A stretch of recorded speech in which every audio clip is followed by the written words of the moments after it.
అటు ట్రైల్ పోతే సార్ ఊపిపోతున్నారు. అలా స్టేషన్కి వెళ్ళి తెచ్చుకుందాం. తెచ్చుకునేది ఏంట్రా తెచ్చుకునేది? మఫ్టీలో వచ్చారు సార్, కాకపోతే మొహన్ గుట్లు కట్టుకో ఉన్నారు. మరి తీయమని చెప్పలేకపోయావా? సైన్ ఫ్లూ భయంతో కట్టున్నారు అనుకున్నాను సార్. అసలు ఏముంది సార్ అందులో? తమలపాకు మీద చెక్ ఉంది. మీరు మీ టిప్పటారు ముఖాలు చిన్న ట్రైల్ కోసం ఎందుకు ఇవ్వాలా?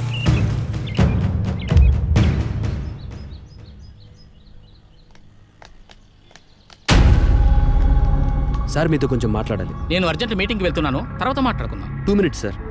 సరే చెప్పు. మన పార్టీ కార్యకర్తలందరూ నన్ను యువజన నాయకుడిని చేయమని పార్టీ ఫండ్ ఇచ్చారు సార్. చాలా బరువుగా ఉంది. 40 కోట్లు సార్. ప్రతి ఒక్క యువకుడి చేయబడితే అలానే ఉంటుంది. మన party working committee chairman Ramprasad కొడుకుని యువజన నాయకుడిని చేయమని ఎమ్మెల్యేలందరూ తెగ ప్రెషర్ చేస్తున్నారయ్యా. రాజకీయాల్లో కష్టానికి ఫలితం ఉండదు, కరెన్సీకి. నువ్వు కరెక్ట్ టైంలో కొట్టావయ్యా. సార్ మీతో అనేక ఫోటో. ఫోటో ఎందుకు? ప్రెస్ మీటే పెట్టిస్తాను. అవసరం లేదు సార్, పేపర్ స్టేట్మెంట్ చాలు.